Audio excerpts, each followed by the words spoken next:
Assalamualaikum warahmatullahi wabarakatuh. Perkenalkan, nama saya Helda Indriani, NPI 14122000110. Di sini saya akan mempresentasikan hasil jawaban saya. Mempelajari manajemen sumber daya manusia adalah sangat penting bagi organisasi. Jelaskan ruang lingkup MSDM menurut saudara, termasuk definisi manajemen dan proses manajerial yang ada dalam perusahaan. MSDM adalah suatu bidang manajemen yang khusus mempelajari hubungan dan peranan manusia dalam organisasi perusahaan. Manajemen SDM merupakan hal-hal yang mencakup tentang pembinaan, penggunaan dan perlindungan sumber daya manusia baik yang berada dalam hubungan kerja maupun yang berusaha sendiri. Pertanyaan, mengapa perusahaan perlu memiliki manajemen sumber daya manusia yang tangguh di dalam mendukung bisnisnya? Jelaskan menurut pendapat saudara.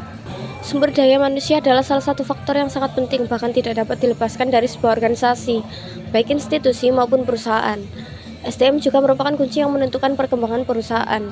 Pada hakikatnya, SDM berupa manusia yang dipekerjakan di sebuah organisasi sebagai penggerak, pemikir, dan perencana untuk mencapai tujuan organisasi itu. Hubungan dan peranan manusia sangat penting dalam organisasi perusahaan. Pertanyaan, sumber daya manusia memiliki peran yang strategis dalam mengembangkan organisasi agar mampu terus bersaing di masa yang akan datang. Jelaskan pendapat saudara.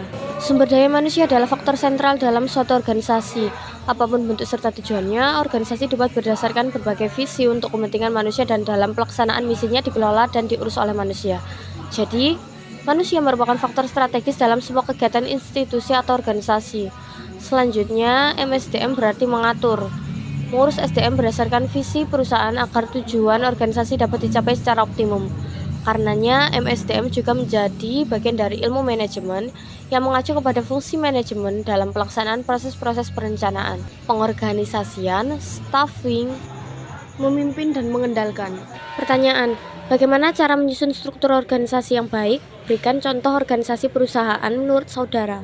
Struktur organisasi memiliki peran yang lebih penting bagi suatu organisasi, di mana terdapat gambaran umum pembagian ranah wewenang dan tanggung jawab anggota atau kelompok anggota agar terwujudnya tujuan organisasi.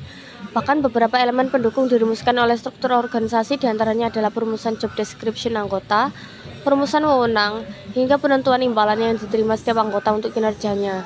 Dalam beberapa kasus, struktur organisasi juga dapat mempengaruhi motivasi anggota untuk mencapai posisi yang lebih tinggi dengan hierarki yang jelas. Selain itu, menyusun struktur organisasi yang jelas juga dapat mengurangi konflik internal dalam pemindahan tanggung jawab atau persengketaan wewenang. Pertanyaan, menurut Anda, apakah arti dari organisasi dan apa manfaatnya organisasi dalam kehidupan sehari-hari? Organisasi adalah untuk menunjukkan bagaimana tugas pekerjaan secara formal dibagi, dikelompokkan, dan dikoordinasikan secara formal.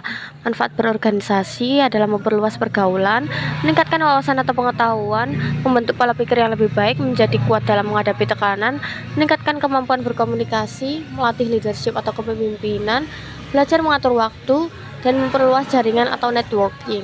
Pertanyaan, sebutkan macam-macam organisasi, bentuk organisasi, dan manfaat organisasi secara singkat, termasuk jenis dan bentuk organisasi apakah yang saudara ikuti di lingkungan.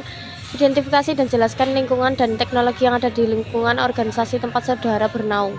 Macam-macam organisasi ada 3, yaitu organisasi bisnis, pemerintah, dan internasional. Bentuk organisasi yaitu fungsional, matriks, divisi, slot, hierarkis.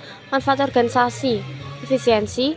Dengan pembagian kerja dan spesialisasi, organisasi dapat meningkatkan efisiensi operasional. Kolaborasi memungkinkan berbagai individu bekerja bersama untuk mencapai tujuan bersama.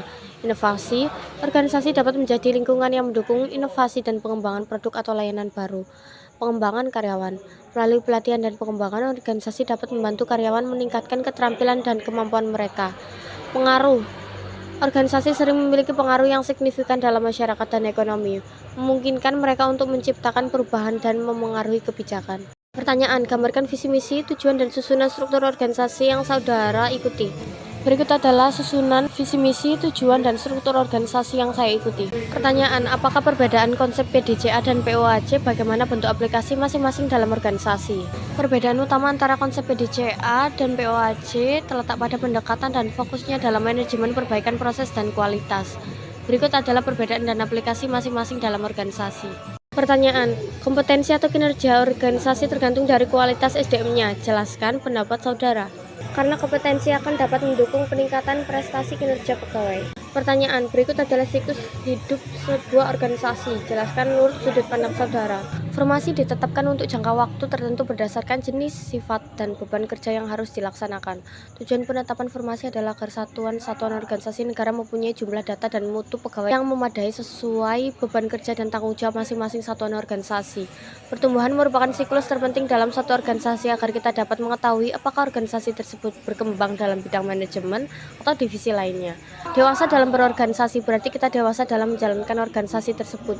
Sikap integritas dan loyalitas yang menunjukkan seorang dewasa dalam berorganisasi adalah modal awal yang harus kita miliki untuk konsisten di dalam sebuah organisasi. Kemunduran akan ada dalam semua proses ataupun sistem, termasuk dalam proses pertumbuhan atau berkembangnya organisasi. Kemunduran sendiri diakibatkan adanya suatu proses yang nantinya dalam organisasi tidak berkembang maju.